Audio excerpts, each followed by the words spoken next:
Le grand réveil. Le grand réveil ce matin avec notre invité, rédacteur en chef de la revue politique, Arnaud Benedetti. Bonjour. Bonjour à vous. Alors Arnaud Benedetti, le retour de vacances c'est un peu compliqué parce qu'on s'attendait à une nomination d'un Premier ministre, à l'organisation d'un nouveau gouvernement. Finalement rien, report de discussion, un suspense qui n'en finit pas. Pas beaucoup de rebondissements ces derniers jours concernant cette nomination qui ne vient pas donc. Qu'est-ce qui bloque Arnaud Benedetti ? Qui bloque tout simplement une absence de majorité claire, y compris relative à l'Assemblée nationale.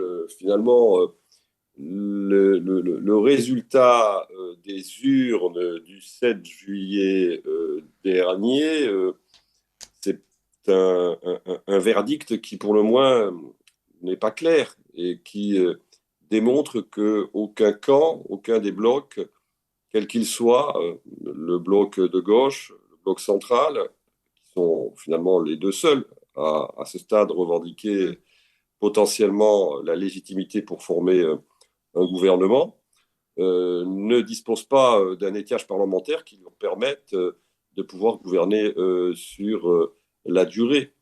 Donc on se retrouve dans une situation qui est tout à fait nouvelle sous la Ve République, qui, il faut le rappeler, n'a pas été pensée pour, in fine, répondre à ce type de situation. Et le président de la République est aujourd'hui, d'une certaine façon, pris au piège qu'il a voulu tendre à ses opposants en procédant à cette dissolution, parce que d'abord, il est responsable de cette dissolution, parce qu'il est garant des institutions, et que, qu'on le veuille ou non, les institutions ont été largement construites pour que l'on puisse dégager des faits majoritaires. Donc aujourd'hui, la situation politique est complexe et que les hypothèses qui, toutes, s'offrent au président de la République sont des hypothèses qui constituent des côtes mal taillées, à l'exception peut-être, mais on ne voit pas trop comment il y parviendrait dans le moment, de parvenir à construire une espèce de grande coalition permettant d'englober une partie des socialistes, évidemment le bloc macroniste et potentiellement des parlementaires de droite et éventuellement du petit groupe charnière-Lyot. Ça serait évidemment la solution optimale pour le président de la République. Mais à ce stade, on voit bien que fracturer le nouveau Front populaire, même si on voit qu'il existe quand même aussi des tensions au sein du Parti socialiste, ça semble une tâche qui est peut-être hors de portée pour le chef de l'État, en tout cas à l'heure où nous parlons. Emmanuel Macron pris au piège, effectivement. À l'époque, on s'interrogeait même sur le sens de cette dissolution, puisqu'on devinait déjà les résultats qui ne seraient évidemment pas en faveur de la majorité présidentielle. C'était quoi la stratégie d'Emmanuel Macron ? Est-ce qu'aujourd'hui, on peut comprendre un peu cette stratégie qui, finalement, aujourd'hui, l'accule d'une certaine manière ? La stratégie d'Emmanuel Macron, elle partait d'un double constat. Le premier constat, c'était déjà de considérer que la législature précédente ne lui permettait pas vraisemblablement de pouvoir tenir très longtemps, parce qu'il disposait d'une majorité relative, mais enfin qui était quand même relative, mais nettement plus importante que celle dont il pourrait disposer aujourd'hui. Ouais. Et qu'il estimait que son gouvernement, le gouvernement de M. Attal, allait à un moment ou à un autre être confronté au dépôt d'une motion de censure, et au vote surtout d'une motion de censure, notamment au moment de la discussion du projet de loi de finances. Ensuite, il a certainement considéré que le résultat des élections européennes, qui était assez catastrophique pour sa liste, allait vraisemblablement renforcer cette hypothèse. Donc, il a tenté un coup de poker dont, c'est vrai, on peut se poser la question de savoir si il était rationnellement pensé, parce que, compte tenu des rapports de force politiques issus des élections européennes, on pouvait difficilement imaginer, comme vous l'avez laissé entendre très justement, que la majorité macroniste allait être reconduite. Mais peut-être s'est-il dit que c'était le moyen de clarifier une situation politique qui l'était de moins en moins. Alors il y avait une hypothèse, c'était peut-être aussi de considérer que c'est le moyen de purger la question du Rassemblement national, dont on pensait qu'il était en mesure de remporter les élections et que peut-être il était plus favorable il était plus propice de faire tout de suite gouverner le Rassemblement national que de prendre le risque de 2027, où là, l'hypothèse de l'élection d'une candidate, Mm. Marine Le Pen en l'occurrence, était peut-être plus envisageable. Donc il s'agissait peut-être de couper la route au Rassemblement national en le forçant à gouverner. C'est une hypothèse évidemment très machiavélique, très cynique, mais qu'on ne peut pas totalement écarter. La deuxième hypothèse, c'était de considérer qu'il allait parvenir quand même, malgré tout, justement, dans une assemblée qui serait certainement difficilement gouvernable, à pouvoir élargir d'une certaine manière sa base majoritaire par des combinaisons politiques, ce qu'il essaye de faire aujourd'hui, mais qu'il finalement ne parvient pas à mettre en œuvre pour Mm. l'instant, en tout cas. Alors vous parliez tout à l'heure de tensions au sein du Parti socialiste notamment. François Hollande a évoqué une faute institutionnelle lorsque Emmanuel Macron a décidé de ne pas retenir le nom de Lucie Castel qui s'y voyait déjà. Hein. On l'appelait déjà Madame la Première ministre. Est-ce qu'il a raison de parler de faute institutionnelle, François Hollande? Alors déjà, c'est vrai que la prise de position de l'ancien président de la République est intéressante en soi parce que elle signifie quand même que pour faire bouger le nouveau Front populaire, ça va être compliqué. François Hollande, qui ne fait certainement pas partie des plus extrémistes au sein de ce nouveau Front populaire, Mm. en disant cela, malgré tout, exprime en creux, plus qu'en creux d'ailleurs, la position officielle du nouveau Front populaire. Ouais. Considérer que finalement, sa proposition Première ministre et de gouverner est totalement légitime. Que veut dire finalement le président de la République? Or, la réalité, c'est que je ne suis pas sûr que la lecture du président de la République soit conforme forcément à l'esprit des institutions. Elle est conforme à la stratégie politique du nouveau Front populaire, mais certainement pas à l'esprit des institutions. Pour une raison qui est assez évidente, un président de la République ne peut pas prendre le risque de nommer une première ministre ou un premier ministre dont il sait pertinemment que le gouvernement qui sera dirigé par ce Premier ministre a toutes les chances d'être renversé par une motion de censure. Oui. Donc, la vraie lecture institutionnelle, c'est que le président de la République, dans la situation actuelle, est d'une certaine façon, mais même pas d'une certaine façon, est assurément dans son rôle lorsqu'il essaye de trouver une solution institutionnelle, politique plutôt, qui soit une solution politique qui permette, au moins dans un premier temps, à un gouvernement de pouvoir gouverner sans être exposé de manière immédiate et par principe au vote d'une motion de censure. Alors on parle beaucoup de motion de censure, il y a aussi cette motion de destitution qui va être déposée par la France insoumise. Alors à prendre avec des pincettes évidemment, parce qu'on l'a déjà évoqué, la destitution du président de la République, ça ne se fait pas vraiment en un claquement de doigts. C'est quelque chose qu'il faut malgré tout prendre au sérieux, Arnaud Benedetti, ou pas? Ah non, parce que alors c'est l'article 68 de la Constitution, la procédure est quand même longue. Oui. Il faut que le bureau se prononce, il faut ensuite que ça soit renvoyé en commission des lois et surtout il faut que ça soit voté par près de 70% des parlementaires, Assemblée et Sénat. Et donc on voit bien que cette hypothèse et cette intention agitée depuis maintenant plusieurs jours par la France insoumise se heurte à la réalité arithmétique du Parlement et qu'il y a très peu de chances que le président de la République soit déchu Mm. de son mandat. Oui. Mais bon, derrière cela, il y a une stratégie, qui est une stratégie politique qui consiste en effet à prendre à témoin finalement l'opinion publique et de dire aujourd'hui le président de la République est dans le déni démocratique. C'est tout le discours de la France insoumise, mais aussi d'une partie de la gauche, qui parle de coup de force en décrivant la position du président de la République, tout simplement pour affaiblir le président de la République. Mm. Et pour peut-être essayer de précipiter, et certainement de précipiter, un agenda politique en considérant que finalement le problème aujourd'hui, c'est principalement Emmanuel Macron, puisque c'est lui qui est responsable de la situation d'instabilité dans laquelle nous sommes rentrés. Mm.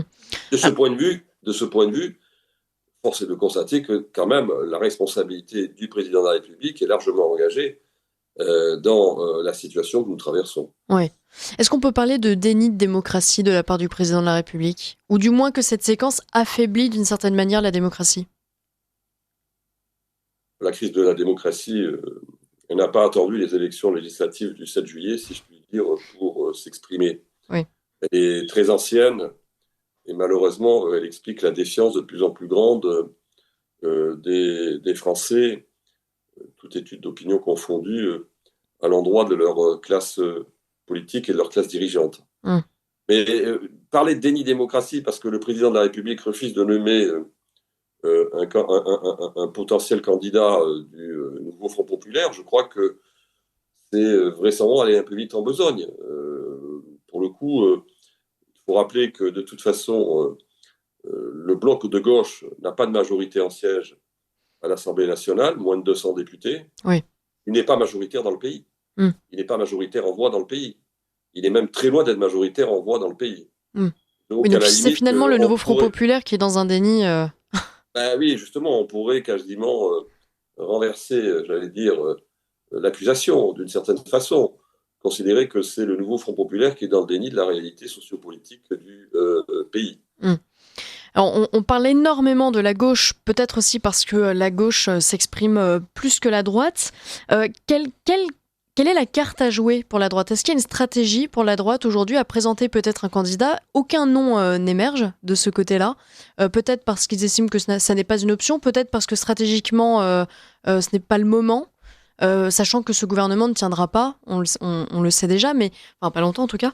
Mais malgré tout, est-ce qu'on peut y trouver peut-être un avantage, une stratégie quelconque pour la droite? Dans la droite, en effet, aujourd'hui, le groupe des Républicains, Ouais. présidé par M. Wauquiez, je pense que vous parlez de Oui, c'est vrai qu'il y a ce plusieurs droites. courant-là. La droite aujourd'hui, elle est quand même aussi assez éparpillée. Ouais. En tout cas, c'est une quarantaine de députés.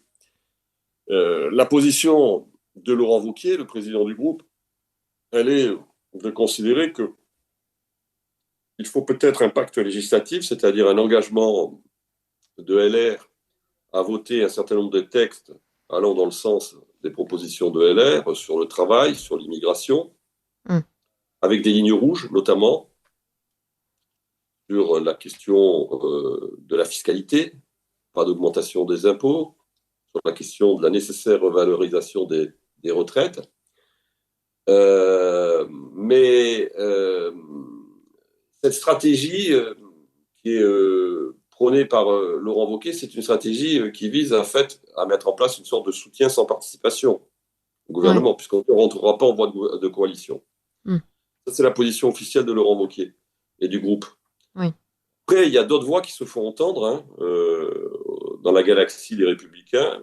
D'aucuns considèrent qu'il faut rentrer en voie de coalition, au moins pour un temps, pour éviter l'instabilité.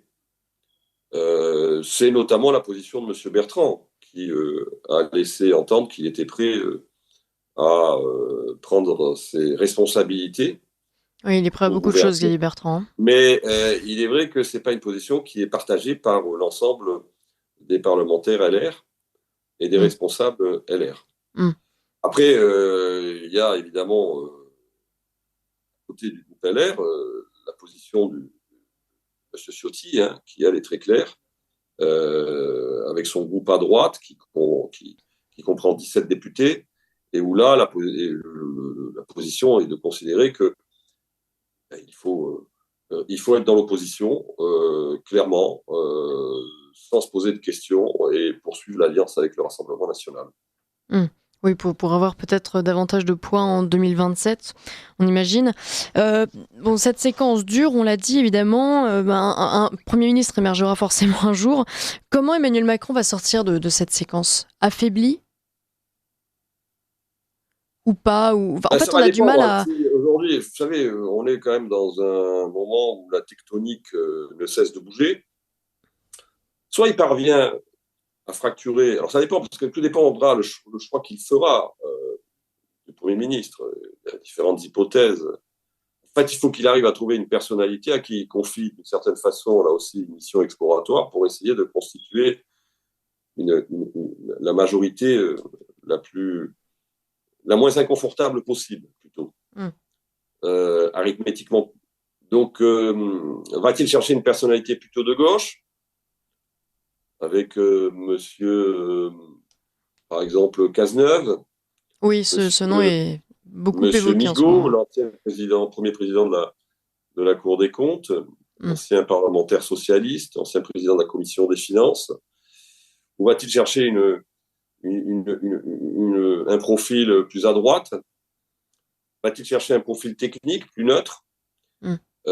Quoi qu'il en soit, il est dans une situation qui est très complexe. Alors, soit il arrive en effet à constituer une majorité relative, et de ce point de vue-là, il s'en sortira, au moins pour un temps, soit il n'y arrive pas, et là, indéniablement, sa position institutionnelle sera fortement affaiblie. Elle Mm. l'est déjà, de Oui. fait, qu'on le veuille ou non. C'est un président de la République très affaibli, et il est d'autant plus affaibli qu'on lui fera porter la responsabilité de quelque chose qui finalement fonctionnait en France encore, c'était les institutions. Oui. Mais ça peut durer combien de temps tout ça? Parce que Gabriel Attal a démissionné depuis un mois et demi environ. Enfin, ça peut durer combien de temps? Normalement, le délai, c'est quoi? Il y a Il n'y a des pas de règles délai. ou il n'y en a pas? Ça Il n'y a pourrait pas de durer délai, un mais an, ce sauf que, serait... si vous voulez, mais non, il y a pas de délai. Et c'est quand même tout le problème, c'est que il y a le texte, et puis ensuite, il y a la question de la légitimité. Oui. C'est-à-dire qu'un gouvernement qui est un gouvernement démissionnaire n'a plus de légitimité politique, Mm. puisqu'il a été défait électoralement.